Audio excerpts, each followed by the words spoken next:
Kalau sudah masuk ke bulan Sya'ban ini, Nabi menggalakkan kita banyak bersedekah. Itu Masya Allah. Mohon maaf, kalau Anda sudah punya batasan untuk zakat di bulan ini, jangan tunda ke Ramadan. Keluarkan.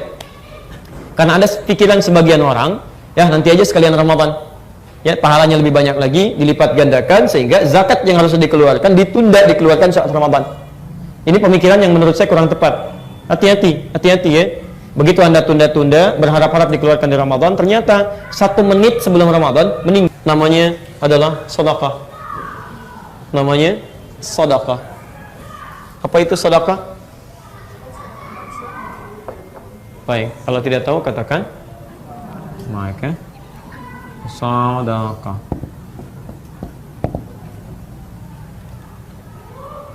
Saya percepat. Ini untuk meluruskan pemahaman, jangan dipersepsikan sedekah itu harus mengeluarkan uang dari saku diberikan sedekah, gitu kan? Nah, itu pemahaman yang mesti disempurnakan. Lihat definisi fikihnya. Kullu ma'rufin sedekah. Kullu ma'rufin sedekah. Ini. Fokus ya. Setiap kebaikan yang mampu dikerjakan, itu nama umumnya disebut dengan sedekah. Apapun kebaikan yang dimaksudkan. Di setiap kebaikan, amal baik yang mampu dikerjakan disebut dengan apa? Sedekah. Baik, biasanya dibagi pada 3-4 bagian. Ada yang bisa dilakukan dengan harta, kedua bisa dengan tenaga, ketiga bisa dengan ide. Kalau nggak ada ketiganya, minimal bisa memperbanyak senyuman kebaikan. Misal, sedekah dalam bentuk harta, wujudnya pertama bisa zakat misalnya. Zakat itu termasuk bagian sedekah. Ingat, nama umumnya sedekah, bentuknya apa satu? Zakat. Perhatikan, ketika Anda diperintahkan mengeluarkan zakat, maka bahasa Qurannya menggunakan kata sedekah. Quran surah 9 ayat ke-60. Innamas sadaqatu lil fuqara wal masakin wal 'amilina 'alaiha wal mu'allafati qulubuhum wa fir riqab wal gharimin, kan? Wa fi sabilillah wa ibnis sabil. Kata Allah, sungguh, lihat kalimatnya, zakat disebut sedekah karena punya kebaikan-kebaikan yang nilainya luas. Sungguh zakat itu hanya boleh dikeluarkan pada 8 golongan berikut. Ketika menyebut zakat, disebutkan yang kalimat sedekah untuk menunjukkan bahwa ketika Anda berzakat itu ada nilai kebaikan yang luas manfaatnya bagi banyak orang. Mengerti sampai sini? Nah, artinya apa? Kalau sudah masuk ke bulan Sya'ban ini, Nabi menggalakkan kita banyak bersedekah. Itu Masya Allah. Mohon maaf, kalau Anda sudah punya batasan untuk zakat di bulan ini, jangan tunda ke Ramadan. Keluarkan. Karena ada pikiran sebagian orang, ya nanti aja sekalian Ramadan. Ya, pahalanya lebih banyak lagi, dilipat gandakan, sehingga zakat yang harus dikeluarkan ditunda dikeluarkan saat Ramadan. Ini pemikiran yang menurut saya kurang tepat. Hati-hati, hati-hati ya. Begitu Anda tunda-tunda, berharap-harap dikeluarkan di Ramadan, ternyata 1 menit sebelum Ramadan meninggal. Bisa, dan itu belum dikeluarkan, dan biasanya sensitif. Kalau ahli waris tidak tahu itu bagian dari zakat, dibagi menjadi warisan, itu bencana nantinya. Ya.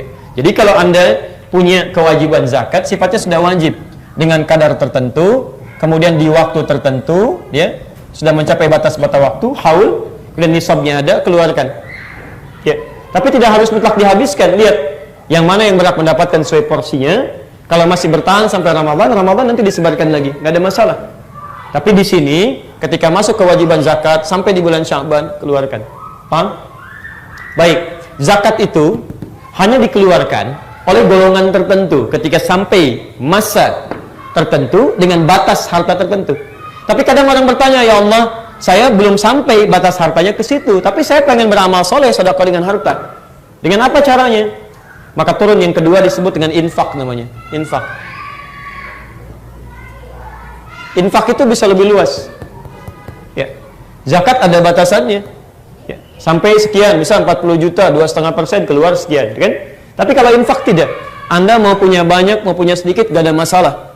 Ya, Quran surah ke 3 Ali Imran ayat 134, posisi paling kanan sebelah pojok. alladzina yunfiquna fis sarra'i wad dharra. Ada orang infak dalam keadaan dia lapang, kasih banyak. Ya, dharra juga ada masalah. Punya 1000 mau infak, ya? Masukkan kotak, berikan orang yang lapar dan sebagainya. Enggak ada masalah. Silahkan, mungkin di jalan-jalan Anda temukan orang butuh dan sebagainya. Silahkan galakan ini. Ya, infak. Tapi ini saya mau tekankan sebentar ya. Infak dibagi dua, hati-hati. Lihat praktikalnya. Kadang-kadang suka tidak tepat sini. Infak dibagi dua. Satu, ada infak wajib. Di Quran surah keempat, ayat 34. Posisi paling kiri sebelah atas. Infak wajib. Yaitu infak suami, ayah, kepada istri dan anak-anaknya. Ar-rijalu qawwamuna 'alan nisa bima faddalallahu ba'dahum 'ala ba'din wa bima anfaqu min amwalihim. Laki-laki telah dilebihkan dari sebagian hamba yang lainnya. Ya, dan diberi kemampuan oleh Allah untuk mencari infak, disingkat dengan nafkah. Nafkah itu singkatan dari infak. Nah, jadi ada nafkah wajib, infak wajib. Bentuknya pemberian suami kepada istri atau ayah kepada anak-anaknya. Nah, di bulan Sya'ban, Pak, tingkatkan infak itu pada keluarga. Ya, jangan senyum dulu nih. Masya Allah senyum. Pulang dari sini, Masya Allah, Papa, kata Ustadz Adi, awas dia. Masya Allah, besok gak diundang lagi saya itu. Baik, maksudnya bukan itu, bukan konteks uang belanja ditambah, gitu kan? Bukan konteks sana maksudnya. Maksudnya, mulai Anda tingkatkan infak-infak kebaikan di bulan Sya'ban ini terkait dengan persiapan Ramadan. Coba lihat, barangkali istri Anda punya mukena nggak pernah diganti dalam bulan setahun ke belakang, jilbabnya, anak-anak nggak punya pakaian untuk persiapan tarawehnya, sarungnya, kokonya, dan sebagainya. Maka Masya Allah cari sekarang, Anda kumpulkan, kemudian Anda berikan pada keluarga. Ada sini sayang, semuanya mama sini, Masya Allah, Allah telah berikan rezeki pada kita, Alhamdulillah. Ramadan tahun ini kita akan mulai taraweh pertama dengan pakaian baru dengan izin Allah, Insya Allah. Ini punya ade ya, ini punya papa ya, kita semuanya. Yuk kita nikmati taraweh pertama karena Allah. Ini rezeki dari Allah. Anda menyiapkan pakaian untuk lebaran aja gitu kan? Yang ibadahnya sudah nggak ada masalah Anda bahagia dengan pakaian baru. Tapi yang jadi persoalan, Anda nyiapkan lebaran, pakai pakaian baru. Untuk apa? Untuk dilihat. Siapa yang lihat? Orang. Ya? Sedangkan Anda ibadah yang lihat Allah. Kenapa Anda tidak senang dilihat Allah menggunakan pakaian yang baik? Maksimalkan. Ya, maksimalkan. Dan kalau mau Anda berikan, prioritas pertama itu 5 orang. Ya, terus orang tua. Ada di Quran surah kedua ayat 215, posisi paling kanan sebelah bawah. Yas'alunaka madza yunfiqun qul ma anfaqtum min khair falil walidain. Masya Allah, cobalah sedikit nabung untuk orang tua. Anda mungkin sudah cukup. Ya, kirimkan mah, ini nanti ya, mau kena untuk persiapan tarawih pertamanya. Pak, ini ya, mushaf yang di rumah kayaknya harus papa gunakan yang ini untuk penyesuaian ini lebih bagus lagi insya Allah. Cari pahala dari situ. Ya, ada semua dunia difasilitasi, kursus ini, kursus itu, macam-macam. Kenapa nggak ada siapkan untuk menghidupkan tahfidz di bulan Ramadan? Kursus dari sekarang, perbaiki bacaan, investasikan akhirat kita. Karena cuma urusan dunia ya perlombaannya kecil. Non muslim lebih jagoan daripada kita. Ayo kita perbaiki diri dengan lebih baik lagi insya Allah. Kan enak saat dihisab pertama kali di hari kiamat. Dari mana kamu dapatkan harta ini? Ya Allah, dari harta yang paling halal. Keringatnya pun telah engkau ketahui sebelum hamba menerangkannya. Kemana engkau keluarkan? Ya Allah, pertama kali hamba gunakan adalah salat menyembahmu ya Rabb. Sarungnya bicara, kokonya bicara, mulut kebicara karena dikunci, tangan bicara, kaki bicara, semuanya. Apa enggak bangga Anda dengan itu? Masya Allah, hisabnya ringan. Antum punya pakaian baru digunakan apa? Kondangan ibu ya, Masya Allah. Dari mana kamu dapatkan? Ya Allah, harta yang paling halal. Engkau ketahui keringatnya sebelum hamba sampaikan. Kemana kamu gunakan? Kondangan. Masya Allah, luar biasa. Kenapa saya undang kamu nggak pakai? Mau jawab apa? Baik ya, kalau tidak ada itu, gunakan, mohon maaf, dengan tenaga. Infak itu ya sifatnya, mohon maaf, infak hanya harta saja, tapi sedekah bisa dengan tenaga. Tidak harus dengan semua dengan uang. Pulang dari sini ada yang semacam sampah-sampah macam-macam, nggak harus tunggu panitia. Itu ambil, simpan tempat sampah. Kadang-kadang unik tuh, Allah berikan pahala kepada kita, kita malah nggak pengen. Sampahnya diperlihatkan ketika kita ini ruang lain. Mas ini mas ya, ini ruangan harus bersih. Masa mas biasa begitu? Ambil, ayo simpan ke tempat sampah. Ini buat antum sayang, kalau Sya'ban ambil aja. Ya, sepanjang kaidahnya umum, ambil. Kecuali memang pekerjaan khusus gitu kan. Antum ambil, simpan, dan pahala banyak. Ide yang terakhir. Pak mohon izin ya, antum kan suka ada di DKM dan sebagainya. Dan Ramadan itu adalah ladang yang di saat Sya'ban ide kita bisa ditampilkan. Ya, biasanya kan orang rumuskan, masjid ini insya Allah nanti imamnya si fulan, supaya lebih khusus sholatnya. Lalu Anda usulkan, bagaimana Ustaz kalau si fulan aja imamnya, bacaannya enak, nyaman, diuji ternyata bagus. Nanti malamnya yang kultum si fulan Ustaz, bagus ininya dan sebagainya. Masya Allah, begitu dia ngimami, orang datang 100 orang, khusyuk sholatnya, enak, nyaman. Kemudian yang kultumnya merasakan kenikmatan, pahala bertambah. Demi Allah saya katakan, bukan cuma yang mendengarkan, Anda yang usul ide di situ mendapatkan pahala dari semua orang itu, tanpa dikurangi sedikit pun. Hadis Muslim, nomor hadis 1893. Man dalla ala khairin falahu ajruhu mithla ajri fa'ilihi min ghairi an yankusa min ajri syai'. Siapa yang bisa menunjukkan pada satu kebaikan dikerjakan oleh orang lain, dia punya pahala yang sama dengan yang mengerjakan tanpa dikurangi sedikit pun. Jelas ya? Baik. Dan terakhir, kalau nggak bisa ketiganya, harta nggak ada, tenaga belum ada, ide juga belum punya, setidaknya bahagiakan orang lain lewat senyuman. Ya. Basmatuka atau tabassumuka fi wajhi akhika laka sadaqah. Senyum Anda yang membahagiakan, dia cara menerjemahkannya, membahagiakan wajah saudaramu, itu sedekah. Jadi ingat, senyum yang membahagiakan, bukan senyum membuat orang lain jadi kesulitan. Tingkatkan senyum, pulang dari sini di jalan senyum, jalan sampai rumah.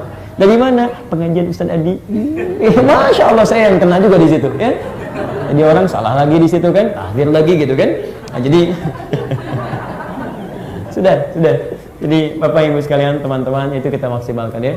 Dipulang dari sini, yuk amalan siang dan amalan malam kita hidupkan, termasuk tanpa batasan siang dan malam. Infak tidak harus uang, makanan, pakaian juga boleh. Ya, pakaian boleh, makanan boleh, dan yang terbaik kita berikan. Termasuk saya mohon izin ya, kalau Anda punya sesuatu yang sifatnya hak mustarak, terangkan pada tetangga. Hak mustarak itu hak bersama. Hak bersama. Ini rumah Anda, sini rumah tetangga misalnya.